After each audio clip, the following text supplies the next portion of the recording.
Welcome to Top Deck Productions Tuesday night. It's time for hot modern action. Some hot 8-rack v control action. This should be super interesting. You think it's super interesting? Well, You know what I think is super interesting? I'm about to find out. You are about to find out. I am super interested in the fact that I'm joined here by the... We're going to stick with Glorious for this week, Taylor Gunn. Glorious. And as always, I am the handsome John Douglas. We're bringing you the hottest modern action. In all of the internet. All of the internet. I don't know of any modern action that's any hotter. So this 8-rack deck is super dependent on its discard spells. This control deck is super dependent on its draw spells. Yeah, so Patrick's going to have to kind of jerry-rig a response to this 8-rack deck together. Yeah, I agree. It's the onus is definitely on him to do something impressive. The 8-rack deck is going to be able to play its own game. It's just going to do what 8-rack does. Yeah, I mean... Oh, and look at that. Thoughts, Taylor Gunn. The seeds have been spreaded. Spreaded isn't a word. Thoughts on the island. How do you like it in action? It looks like... It looks like if you put a Honda Civic on a NASCAR track. Like, yes, it's a car that's going around the track, but it definitely stands out and not in a good way. I hear you. I like it a lot. I wish all of the lands looked like that.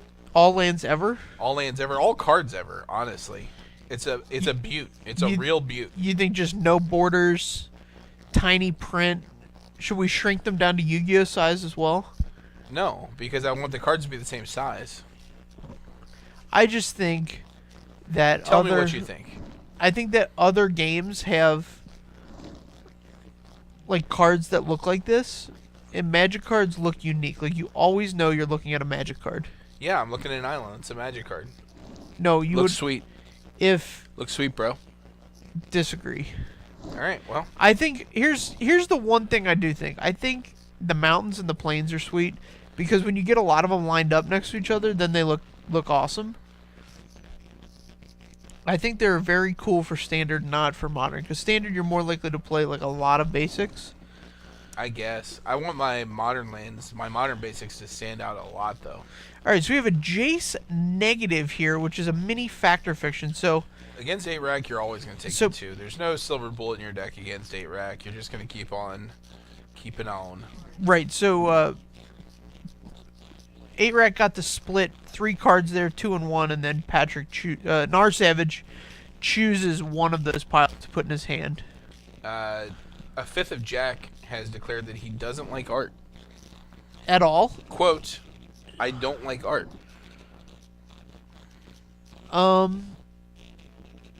Interesting.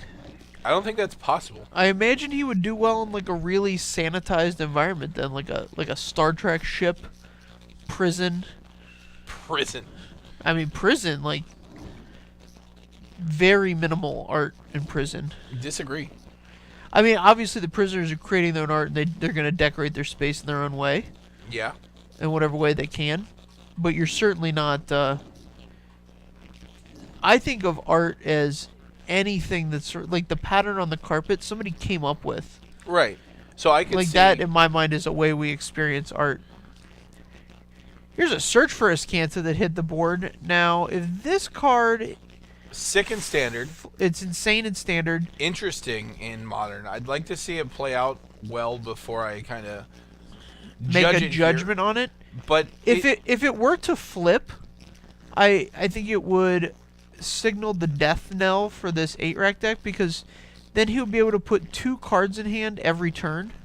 Right. Most turns. Most turns, and so it would take... There we go. He looks at the top 4 and gets a non-creature, non-land. Right. Which a lot of his deck is. Right. Wonder if Patrick's into this, trying to get after this Planeswalker ultimate. I don't think so. I think he's just trying to keep cards in hand high until he can get it with the mainland.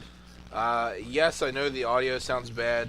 There's nothing we can do about it until in between rounds, so here we are. Sorry about that, folks. Sorry.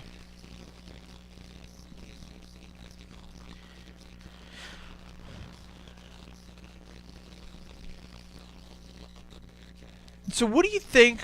What do you think the 8-rack player's thinking right now? Like, what's he trying to? Is he trying to come up with a way to deal with? Is he totally off of black mana? Yeah. Yeah, that's brutal. So he's trying to decide whether he should concede now or make Patrick finish it up. I don't think he has an out. And with this Celestial Colonnade, I don't think Patrick really has any reasonable expectation of winning this game anymore. Correct. All right.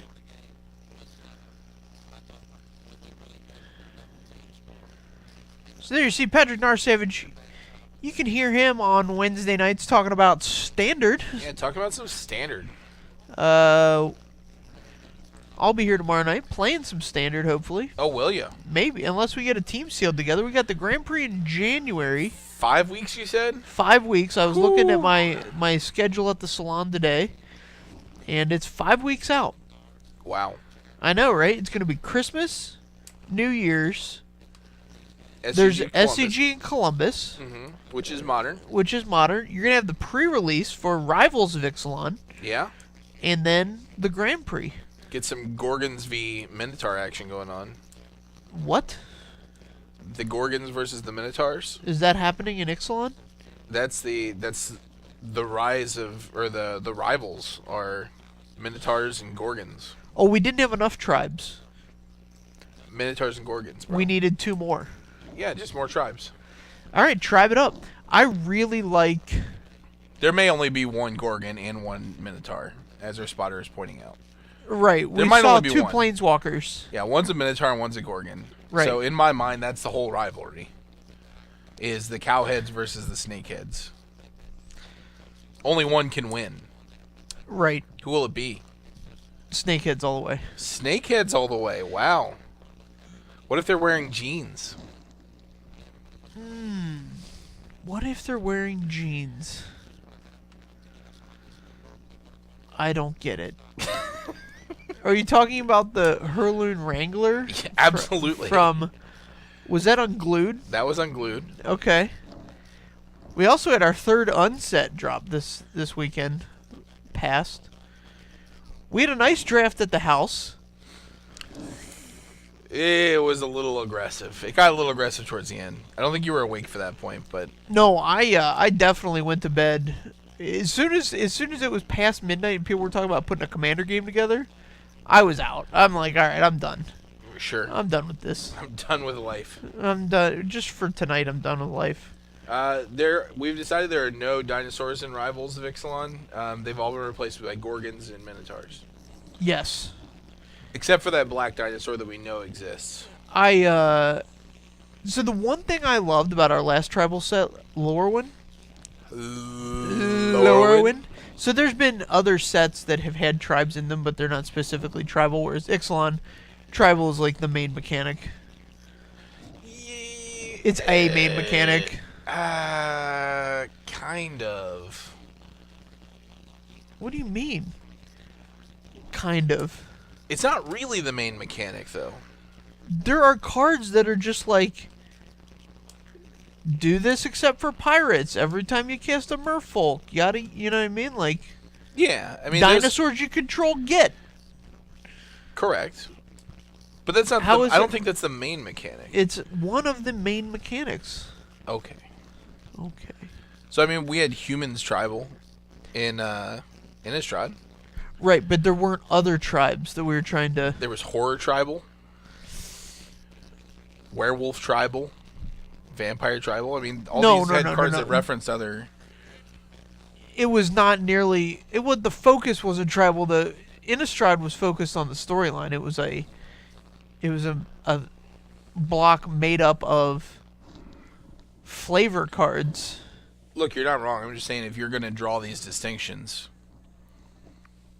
you don't think Ixalan is a tribal set. Tribal sets, Onslaught, Lorwyn, Ixalan.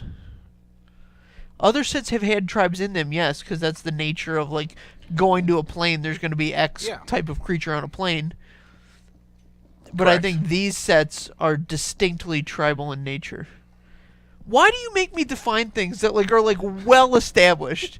Like you just like torturing me. No, I'm being very serious. No, you are not being serious. You're So just being there's no a dick. tribal synergy amongst like dinosaurs except for cards that reference dinosaurs.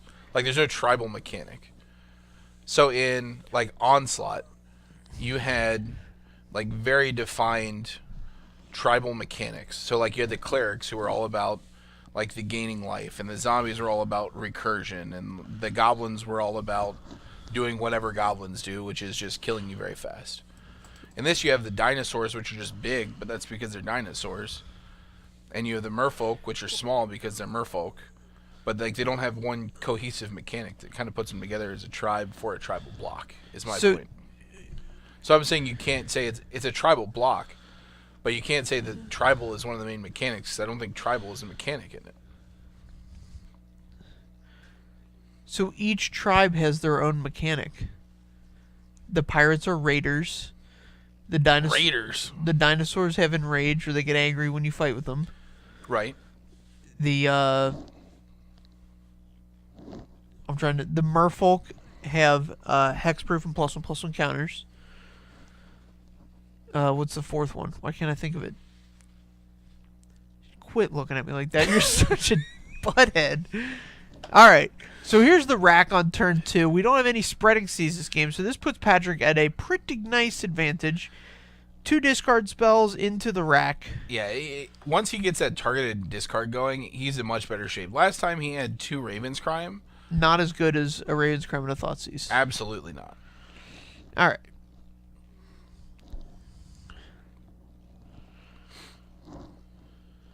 Vampires is the last tribe. Right, Vampires is the last tribe. And they have the life game mechanic. They do. Lifelink, yep. So So they have each, like 3 cards with lifelink on it, but yeah. there's a ton of cards that make 1/1 lifelinking vampire tokens. 3. There's got to be more than that. There's the 4-drop guy, the uncommon, and the common. And the rare, Legion's Landing. Well, there's 2 rares, but rares don't count.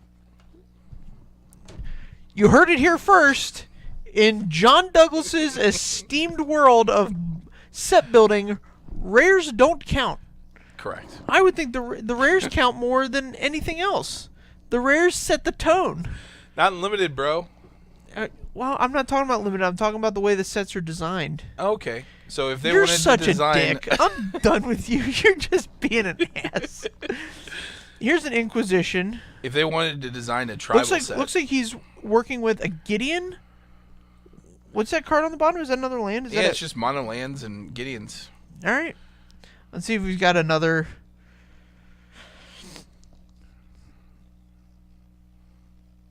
discard spell.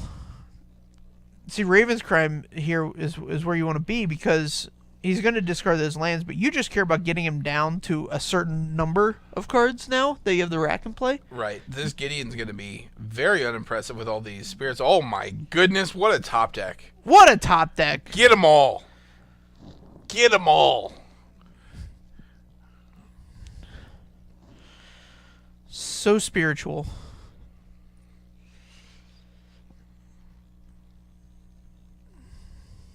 All right. What else you got? So what do you think the Minotaur mechanic is going to be?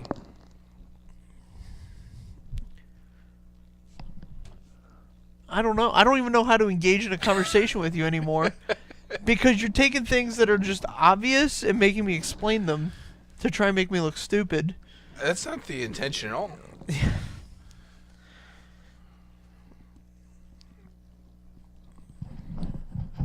I'm glad you think that makes for great viewing I on the stream. Gideon Jura, I think this is Oh man, Fatal Push cleans up the Snapcaster. I'm surprised it's still in there, although I guess it does kill a Colonnade. Yeah. You'll be happy to know that chat agrees with you that it's a tribal set. I know the chat agrees with me because I'm right. You're just being a butthead. Whoa! Those are strong words. Listen, I have a strong opinion about your behavior right now. Strong words, my friend. Oh, we're friends now. Field of Ruin. That's a good one here. It's going to shut down this Mutavault real quick. Yep. Mutavault's not going to be a big deal. And I bet you this Gideon's going to start attacking. Patrick down to 7. Land would be good here. Draws the land.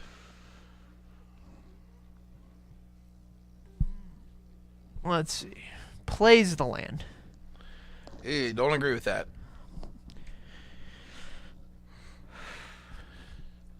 Yeah, Patrick only has 2 cards in hand.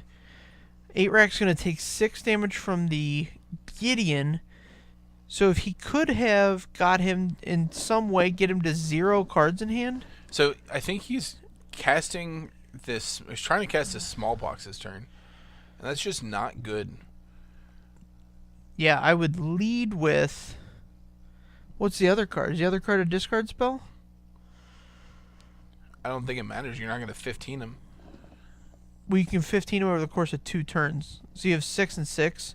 And if you top deck another one on your next turn... Well, you can't do Smallpox because you're just dead.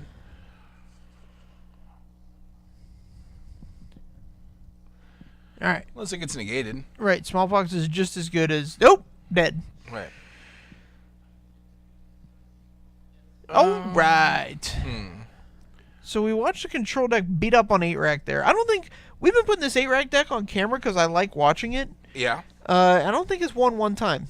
No, it hasn't. It's not a real deck. It's awful. If you're thinking about taking it to a modern tournament, just send me the entry fee, personally, or Donate it to our Patreon. Donate to our Patreon, or buy like a T-shirt or something from us. Get some value out of it. Yeah, get some value. You're not going to get any value out of playing 8-Rack at a tournament. Well, you heard it here first. I'm going to go tell Patrick this.